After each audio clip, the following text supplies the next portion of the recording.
This is a continuation of my discussion about the worthiness of this. Let's make this Baba Ram Dass, Be Here Now, versus Alan Wilson Watts.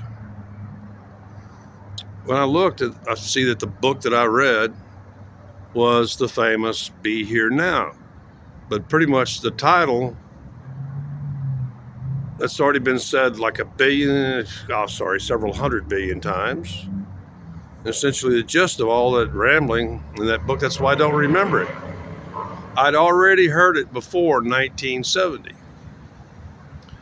One of my early mentors, who died the summer that I was in, I was back in Texas. We were getting ready for Alan Wilson Watts. There's another guy alive now that's apparently Alan Wilson Watts. That's not him.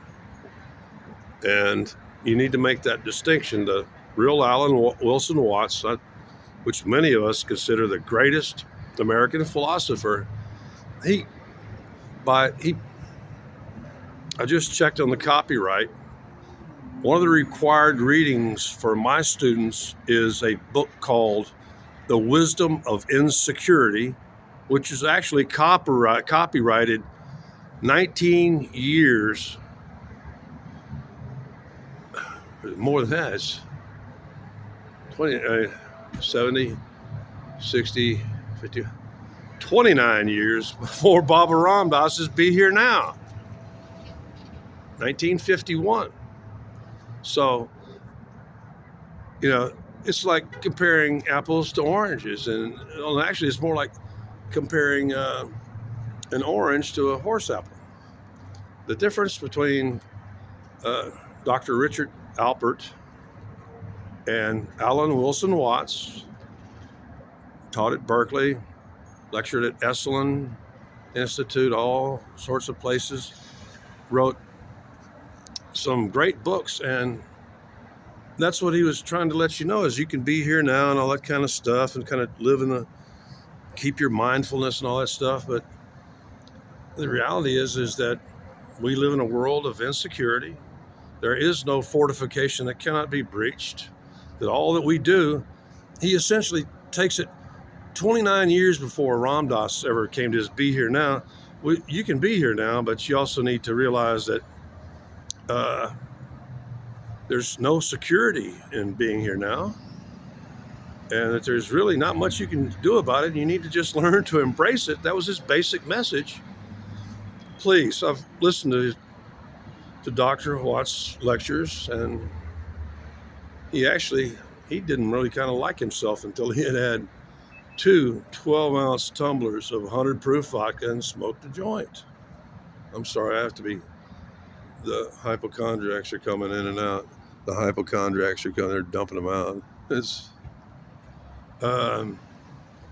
So all of those, really, all Baba Ram Dass was just a copycat of pretty much everybody before him. He was just essentially, he really didn't add anything to the discourse. He just, he had a doctorate in, I think, philosophy, psychology, whatever. And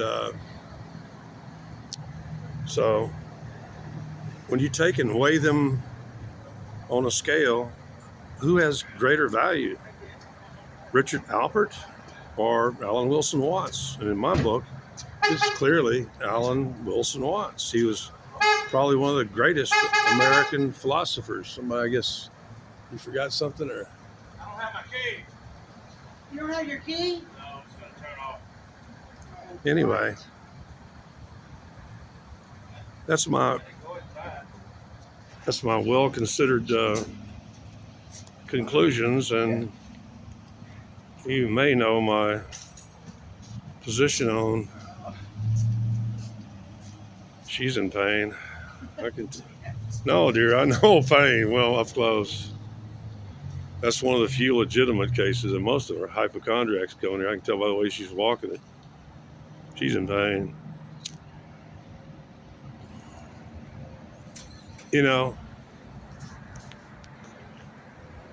if you're still young and you're still pursuing the love of wisdom, philosophy, if you haven't really read their works and stuff, most of the major philosophers are bullshit artists. I mean, Plato made up the fictional word empath, or it's repeated again by other philosophers, and then after that it appears mostly in science fiction. And that's just one of the things that really turned me off the major philosophers, Hegelian dialect, all that stuff, is that they use these words and phrases that, being a member of the English department, unless there's other words tying together, other statements that makes them, they talk absolute nonsense, and then they go on to write more books or give more lectures trying to explain the nonsense that they dispute out. Most philosophers, to me, appear to be people that try to make you feel dumb and try to make themselves sound smart by creating words and phrases of stuff that really bunch of mumbo jumbo. Alan Wilson Watts was great at clarifying things. He was actually a much more brilliant and enlightening and elucidating lecturer than he was a writer. To actually, and like I said, the guy really didn't, actually, like most singers, they drink some alcohol to clear their throat and stuff like that. He could, Dr. Watts could go a good 90-minute lecture and stuff, but not until after you'd had two 12-ounce tumblers and a little bit of the reefus, you know what I'm saying? So, you might want to think about whose philosophy you're listening to. I've read a lot of them classical, them Plato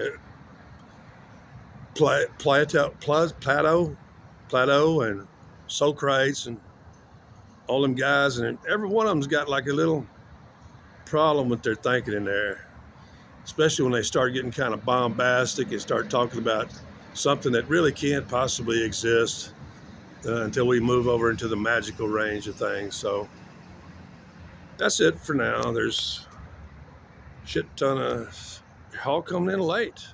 I know that staff wants that because they've been in here all, it was sunny today. There's people still walking around wearing shorts, but now they got on a heavy jacket. And this staff at this facility is fatigued. They've been overwhelmed by people who are not really. Actually, the lady that just walked in, one of the first ones that I could tell actually, just in her ambulation, was hurting. And most of them going to that clinic absolutely pain-free and in no distress. You can tell by the configuration of their face, by their movements. Nobody's haven't seen a single guarded abdomen kind of thing. And they, like I said, they don't do any testing in there. I actually haven't seen the blood sample truck come by in a month at least. If you don't have a lab pickup every day, you're not really a clinic. Sorry, I have to keep worrying about who's always doing this. It looks like a paranoid, but I'm just trying to cover my ass. I don't need to be getting whacked over. So, yeah, I remember reading Be Here Now. I remember they did have like a blue cover and had the mandala on the front and Be Here Now, Be Here Now, yeah. And it was just kind of this stream of consciousness rambling for all them pages. And at the end, I already know to be here now, to be conscious and aware, but you also need to plan for your future. That's what the last stage of dreaming is predicting the future based on today's or the days before events that have been filed, sorted, and now available for you to help predict what may happen in the future.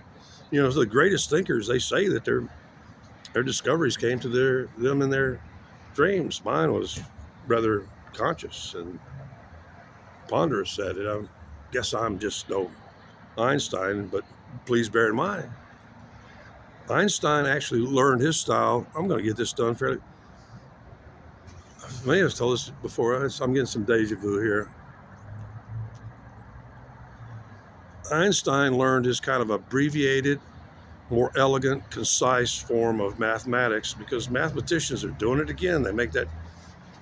There was a guy, I've told this story in a previous video. There's a chair at like Oxford or Cambridge that's named for him. And his oral fixation took food, not smoking and I bring this up is because like the mathematical statement, if you look at Einstein's original writing, he's doing some writing and then he breaks into his mathematical statement. And actually he was still kind of confused until he started off making, I'll do it towards you, start off by making an L and then paused for a long time, chewing on that pipe. And then he scratched it out and then came out with E equals MC squared.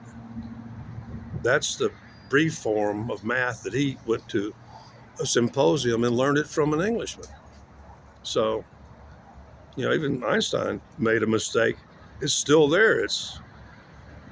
And he just had to scratch it out because he realized he was really coming at it from the wrong direction. It probably took him all day or 3 days to produce that one page. Actually, decades to produce that one page. And actually, one of his first papers, I'm not trying to tear the guy down, but his first paper on special relativity was actually a ripoff of Sir Isaac Newton's thought experiment about shooting a cannon at what would be obviously suborbital speed. He was standing on the shoulders of a giant when he came up with relativity and stuff. So anyway, this is kind of my anti-hippie, anti-mystical thinking, because that's what he was. He was a mystic. He was in the line of guru, whatever. I'm really not into mystical or magical thinking. I know that there's things out there that we cannot explain because they are the actions of God and he may have just created it. And so, like I said before, I have the divine right to my opinion. You also have the absolute freedom to keep your fucking mouth shut in my format. I just caught what prompted this was some guy came on and did that Trump thing. Hobo shoestring is living rent free in your head. And the AI was just holding him and giving me time to come in and report him for abusive. The AI wants to know what I consider to be, and that is abusive and bullying, harassment. And I think I got the AI pretty well. If you try to post and the AI don't like what you say, you might notice that your comment ain't there. I've blocked so many. I'm actually within range of monetization right now. And the fact, if you look at my, the number of likes, actually, I don't really encourage likes. And don't comment unless you really have, have something to add to the conversation. If you're just here to be negative and attack me, that's bye-bye, buckwheat. Okay?